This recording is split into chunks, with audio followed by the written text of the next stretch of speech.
Os doy las gracias a ti y al doctor Baró por permitirme compartir con vosotros estas jornadas pues con tanta solera, que ya lleváis 17 años. Además, estoy impresionadísima de que tengáis 800 inscritos. Bueno, una barbaridad. Muchísimas gracias, de verdad. Y también doy las gracias al Laboratorio Estada, que está patrocinando también este congreso. Y que siempre me invita a hablar de este tipo de cosas, que son unas de mis favoritas, que son el uso de los probióticos en la salud genitourinaria. Yo me he permitido el lujo de plantearlo, igual que lo planteáis vosotros, en términos de controversia. ¿Cuál es la controversia que estamos manejando últimamente en relación al uso de probióticos para las infecciones geniturinarias? Bueno, pues algunas de las controversias son las que voy a exponer aquí. Si son útiles para el tratamiento de las infecciones vaginales comunes, si son útiles para reducir las recidivas de estas infecciones, si son útiles también en el tratamiento de las infecciones urinarias, cuál es su posología, son todos los probióticos iguales. Estas son las controversias que yo voy viendo a lo largo del tiempo, pues dando charlitas como esta, pues voy viendo lo que va preguntando la gente. Bien, empezamos con la primera de ellas, es si son útiles para el tratamiento de las infecciones vaginales. ¿Y dónde está la controversia? A ver, si nosotros tenemos tratamientos efectivos para las infecciones vaginales, ¿por qué nos planteamos el uso de probióticos? Si hacemos un pequeño recorrido por los mecanismos de defensa de la vagina, vamos a ver que algunos de los más importantes están en el binomio microbiota-estrógeno, es decir, lactobacilo-estrógeno. Si tenemos un epitelio vaginal con estrógeno, vamos a tener un epitelio funcionante, lo suficientemente grueso y bien funcionante como para que produzca glucógeno, para que este glucógeno sea utilizado por los lactobacilos y puedan rebajar el pH. Eso les beneficia a ellos y perjudica al resto de los microorganismos de la vagina, con lo cual nuestra microbiota va a estar bastante bien controlada. Si tenemos un epitelio vaginal sin estrógenos, vamos a tener todo lo contrario. No se va a producir glucógeno suficiente, con lo cual los lactobacilos no van a tener ese sustrato para reducir el pH mediante la producción de ácido láctico, y entonces tendremos una situación mucho más desfavorable. De hecho, cuando hablamos de los factores que alteran las defensas de la vagina, al margen del tabaco, que pueda producir otras modificaciones de la respuesta inmune o el estrés, la mayoría de estos factores trabajan ahí, a nivel de la alcalinización, que no beneficia a los lactobacilos, a nivel de que bajen los estrógenos, pues por ejemplo, en los días posteriores a la menstruación o en relación a la menopausia, y eso no favorece a los lactobacilos. Y luego, directamente, un factor importantísimo de disminución de las defensas de la vagina, que es el descenso per se de los lactobacilos. Cuando tenemos una higiene vaginal excesiva, cuando hay episodios de candida y vaginosis bacteriana, cuando usamos antibióticos o cualquier otro tipo de tratamiento, todo esto hace que disminuyan los lactobacilos. ¿Y qué es lo que aparece? Una disbiosis. La disbiosis es una situación en la cual, bueno, pues van disminuyendo los lactobacilos, con lo cual va aumentando el pH. Eso efectivamente no favorece a los lactobacilos, pero sí favorece al resto de los microorganismos, y llega un momento en que se produce esa alteración de la microbiota, que nosotros consideramos disbiosis, y que da lugar a síntomas. ¿Qué síntomas? Bueno, pues si proliferan los anaerobios, vamos a tener una vaginosis. Si proliferan los hongos, una vulvovaginitis por cándida. Si son los anaerobios, o sea, los aerobios, vamos a tener una vaginitis aeróbica. Y si proliferan microorganismos entéricos, pues probablemente tengamos infecciones del tracto urinario. Volvemos a la pregunta, la controversia, ¿son útiles para el tratamiento de las infecciones vaginales comunes ahora que sabemos que uno de los principales factores de mantenimiento de las defensas de la vagina son los lactobacilos? Bueno, pues tenemos un montón de estudios, pero bueno, yo solamente os voy a traer algunos de ellos, sobre todo aquellos de mayor potencia. Este, por ejemplo, que os traigo es un ensayo clínico controlado con placebo, que se hace con lactobacilos en pacientes con vaginosis bacteriana. Y realmente, en un estudio que aporta un muy buen nivel de evidencia científica, se ve que la microbiota en un porcentaje mucho mayor es favorable en mujeres que han sido tratadas con un antibiótico, la vaginosis bacteriana, y a las que se han añadido los lactobacilos. Y no es lo mismo, no es tan favorable en aquellas mujeres en las que se ha añadido un placebo. Y también las tasas de curación son prácticamente del doble. Entonces podemos decir que mejoran las tasas de curación en caso de vaginosis bacteriana. Si utilizamos la vía oral, también tenemos evidencia de alto nivel de estudios controlados con placebo, pues efectivamente si a mujeres, en este caso estamos hablando de mujeres sanas, mujeres que no tienen síntomas, que les damos bien placebo vía oral o bien le damos lactobacilo, en este caso el Rhamnosus y el Reuteri, y se ve como efectivamente la restauración de la microbiota en el caso de las mujeres que están tomando el placebo es anecdótica, mientras que en el caso de las mujeres que están tomando los lactobacilos es mucho mayor. Esto es por si alguien piensa que a través de la vía oral no van a llegar los lactobacilos a la vagina. Y yo os he traído un caso de una paciente mía que utilizamos además solamente los lactobacilos para tratarla. Esta paciente vino el 22 de diciembre encadenando durante ya 2 años una suerte de vaginosis que era tratada con antibiótico y aparecía una candidiasis. Y claro, cuando vino el 22 de diciembre de cara a la Navidad, pues traía ahí su canderela a punta pala y traía pues eso, los criterios típicos de la vaginosis y dijimos, bueno, vamos a ver si te damos un antibiótico, va a pasar toda la Navidad con el picor de la cándida, vamos a darte solamente esta vez probióticos vía oral y vemos en lo que queda la cosa. Pues efectivamente, cuando no había pasado ni siquiera un mes, ya le habíamos hecho un cultivo, ella venía totalmente asintomática y había una flora vaginal totalmente normal y se habían reducido el Nugent, que es uno de los criterios de laboratorio para la vaginosis bacteriana. Con lo cual, esto es una cosa que si queréis hacerlo en vuestra consulta lo podéis hacer perfectamente porque realmente es asombroso. Y luego en la vulvovaginitis por cándida, pues también tenemos eficacia demostrada con estudios de alto nivel. Esto es un ensayo clínico controlado con placebo, en el cual se enfrenta el Rhamnosus al placebo en pacientes con vulvovaginitis por cándida que son tratadas además con un antifúngico específico. Y se ve claramente que se reducen los síntomas hasta 3 veces menos en el caso de las mujeres que utilizan placebo y que la reducción de cándida en el cultivo pues también es 3 veces menos en aquellas pacientes que están utilizando el placebo frente a las que utilizan los lactobacilos. Bien, pues yo creo que queda un poco resuelto esto de si son útiles para el tratamiento de las infecciones vaginales comunes, pero vamos a ver si son útiles para las recurrencias, para reducir las recurrencias, porque este es el gran problema de las infecciones vaginales, incluso las más comunes, es el nivel de recidivas que tiene. Tenemos que la vaginosis bacteriana hasta en el 50% en el primer año han recidivado. Y luego en la vulvovaginitis por cándida, pues también un elevado porcentaje, hasta un 15% de las mujeres, pueden tener vulvovaginitis por cándida recidivante, que significa tenerla más de 4 veces al año. Y entonces, bueno, pues si tenemos en cuenta las indicaciones de la Organización Mundial de la Salud de no abusar de los antibióticos, etcétera, etcétera, tendríamos que plantearnos algo para intentar que hubiera menos recidivas o para tratar de forma crónica estos cuadros. ¿Cuáles son los mecanismos que influyen en las recidivas de las infecciones vaginales crónicas? Bueno, pues que persistan factores de riesgo, lo cual es muy típico en la cándida y sobre ello tendremos que trabajar sí o sí, por muchos antifúngicos que demos, si no eliminamos los factores de riesgo vamos a tener cándida. Que se produzca una reinfección, que haya resistencia a los tratamientos, lo cual no suele ser muy frecuente, pero podría haberla, sobre todo porque en estas mujeres se produce una suerte de compuesto que se llama biofilm, que si me oyeran los bioquímicos hablar de esto me matarían, pero bueno, para que nos entendamos, se trata de una especie de compuesto donde se acantonan de alguna manera los microorganismos y donde no les llega también los tratamientos. Y además puede ser otro de los mecanismos por los cuales se producen recurrencias, pues que persista la disbiosis inicial que nos produjo la infección vaginal, pues, y la sintomatología vaginal persiste, porque el tratamiento no ha sido lo suficientemente bueno a la hora de eliminar la disbiosis. Y en esto, tanto en la producción del biofilm como en la persistencia de la disbiosis, es donde podemos tener mejores resultados mediante el uso de probióticos. Aquí los tenemos, los probióticos enfrentados al placebo en mujeres con vaginosis bacteriana.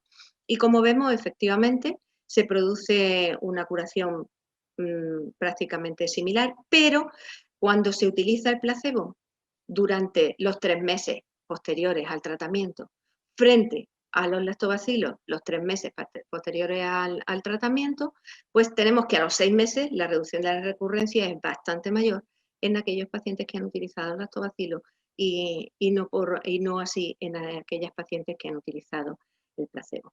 También tenemos los mismos resultados cuando enfrentamos los probióticos al placebo en la vulvovaginitis por Candida recidivante.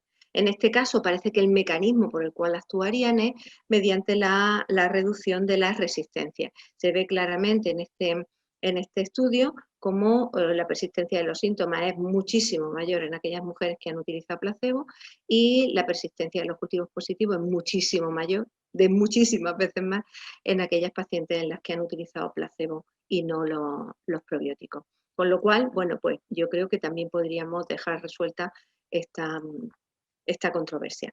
La siguiente es si son útiles también para las infecciones del tracto urinario. ¿Y por qué nos lo planteamos? Bueno, pues porque las infecciones del tracto urinario están muy relacionadas con el equilibrio en la microbiota vaginal. Sabemos que la mayoría de ellas se producen por enterobacterias que pasan hacia las vías urinarias, pero en esto interviene mucho el estado de la vagina. Y si no, se lo decimos a aquellas mujeres que tienen síndrome genitourinario de la menopausia, las cuales tienen un epitelio vaginal sin estrógenos que, como ya hemos visto, produce una microbiota vaginal alterada, y esto puede producir tanto vaginitis de repetición como infecciones del tracto urinario de repetición.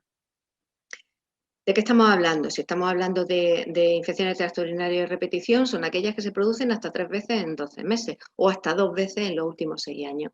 Y es verdad que existen recidivas, pero solamente en un 20% de los casos son pues que no los hemos tratado bien y además aparecen en las primeras 2 semanas. Sin embargo, en la mayoría de los casos, en el 80% de los casos, son reinfecciones. Y en estos casos son estos que estamos viendo, las mujeres posmenopáusicas, las mujeres jóvenes sexualmente activas, en casos que haya patología urológica. Total, esto es un problema importante en el cual también nos encontramos la formación de biofilm que podría acantonar los microorganismos, podría hacer que no les llegara el tratamiento antibiótico, que sabemos que tenemos tratamientos antibióticos muy adecuados y muy potentes, pero por estas circunstancias podría ser que no funcionara. Es tan importante el tema de la repetición de las infecciones del tracto urinario, bueno, pues que existen una serie de estrategias de prevención que se han evaluado ya hace algún tiempo y en función de la evidencia científica que aportan, pues tenemos que el gold estándar es el de utilizar profilaxis antibiótica de forma continuada durante 6 o 12 meses. Y así otra serie de estrategias, entre las cuales también se encuentran los probióticos. Efectivamente, el nivel de evidencia era menor cuando se hizo este estudio, porque la evidencia máxima la da el metaanálisis, y los metaanálisis que se han consultado hasta el momento, pues no acaban de dar el visto bueno, no por otra cosa, sino por la calidad de los estudios que están analizando. Pero sí tenemos ensayos clínicos controlados con placebo en mujeres con infecciones del tracto urinario, donde se enfrenta al placebo, como digo, los lactobacilos, y se ve que efectivamente se reduce la recurrencia de la infección del tracto urinario hasta en un 50% de los casos, lo cual es un buen motivo para poder utilizarlo. Como digo, en los metaanálisis todavía, bueno, se dice que hay algunas cepas que que están demostrando que tienen una buena eficacia, una buena efectividad, pero que todos los estudios que se están analizando pues no son de muy buena calidad. Este metaanálisis es del 2013, pero hay algunos más recientes, por ejemplo, este es del 2015, y además amplía su campo de acción no solamente a las mujeres, sino también al resto de los adultos y niños, con lo cual parece que el rango es más amplio, y esta última revisión del 2018, donde se apunta a el tratamiento con probióticos en la infección del tracto urinario como algo que tenemos que tener en cuenta. Y debemos de tenerlo en cuenta porque hay una parte importante de las recomendaciones de la Organización Mundial de la Salud que dicen que no podemos estar utilizando antibióticos constantemente. Pero es que además tenemos otra razón de más, y es que es totalmente descorazonador que el gold estándar, el tratamiento con antibióticos continuado, que tiene una eficacia tan estupenda como veis aquí frente al placebo en la reducción de la infección del tracto urinario, cuando para de utilizarse, pues vuelve a presentarse hasta en el 40% de los casos de infección del tracto urinario. Entonces, claro, ante esas situaciones, pues nos planteamos que probablemente tengamos que utilizar otros recursos, a lo mejor menos agresivos que los antibióticos. ¿Y cómo los utilizamos? Porque, claro, hay un montón de estudios, es verdad que no tienen mucha calidad, pero bueno, nosotros los analizamos ya en el 2012, mira que he puesto 2102 en vez de 2012 en la diapositiva, luego lo cambiaré. Bueno, en el 2012 hicimos un consenso de probióticos, estuvimos analizando todos los estudios que había. En función de eso determinamos una serie de recomendaciones que luego han sido modificándose, bueno, pues por la experiencia clínica y por la opinión de expertos. El último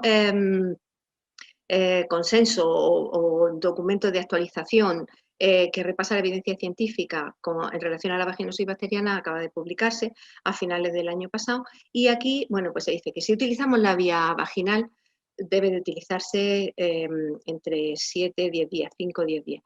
Si se utiliza la vía oral, entre 15 y 30 días, y así es como vienen en los paquetes con los comprimidos. Si se utiliza de forma coadyuvante al tratamiento, que es la idea principal, utilizarlo de forma coadyuvante al tratamiento para que mejore la eficacia del tratamiento y de alguna manera disminuya la resistencia a los tratamientos y de alguna manera se puedan disminuir las recidivas, bueno, pues se debe de utilizar una vez que se ha completado el tratamiento específico o incluso simultáneamente, en el caso de la vía oral, solamente con esparcirlo, o sea, con distanciarlo, con tomarte el antibiótico en un momento y hasta 2 horas después o así el probiótico sería suficiente. Pero también se puede utilizar de forma preventiva, cuando nosotros sabemos que hay una susceptibilidad por la historia del paciente de que pueda producirse pues, una cándida o que pueda producirse después de la regla una vaginosis, etcétera, etcétera. Y si se utiliza en las recurrencias, pues se está determinando que debería utilizarse sobre todo la vía vaginal, pues después de la regla, que es cuando la mucosa puede tener menos lactobacilos por el arrastre y porque el pH también está más elevado por el flujo menstrual y porque hay menos estrógeno. Entonces, en ese momento se debería de utilizar durante 6 o 7 días consecutivos. Si se utiliza la vía oral, no es necesario esto porque tardan en llegar a la vagina unos días, no es necesario estar tan pendiente del ciclo menstrual, pero utilizarlo durante 15 o 20 días al mes, cada mes.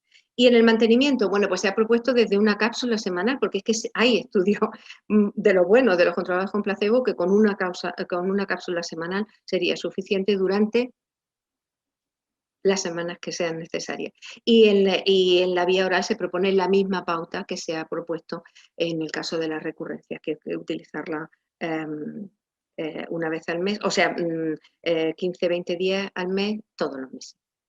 ¿Son todos los probióticos iguales? Pues todos los lactobacilos no son iguales.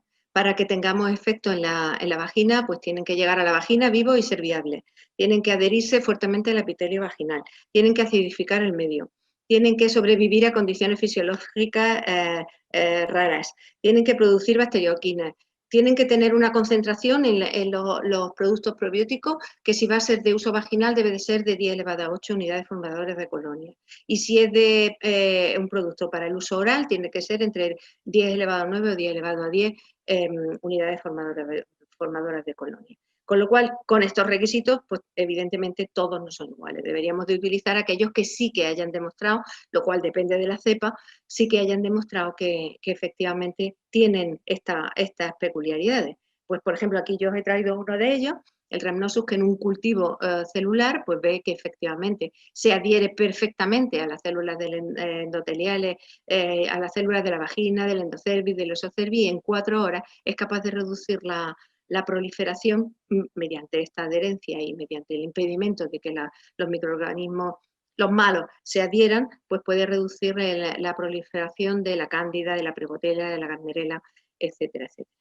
En conclusión, si analizamos las ventajas del uso de los probióticos en la salud genitourinaria, tenemos que concluir que mejora las tasas de curación de la vaginosis bacteriana, disminuye las recurrencias de la vaginosis bacteriana, también va a disminuir las recurrencias de las infecciones del tracto urinario, todo esto con el mayor nivel de evidencia científica, evidencia de mayor nivel, mejora las tasas de curación de la vulvovaginitis por cándida y disminuye las recurrencias en la vulvovaginitis por cándida, con lo cual en este último punto, aquí parece que tenemos menos evidencia. Y otra de las conclusiones importantes es que no todos los probióticos son iguales, con lo cual deberíamos de estar un poco interesados en saber qué es lo que se nos está ofreciendo y qué es lo que nosotros vamos a ofrecer a nuestras pacientes.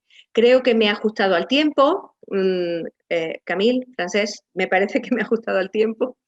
y espero que ahora dé tiempo a que se hagan preguntas.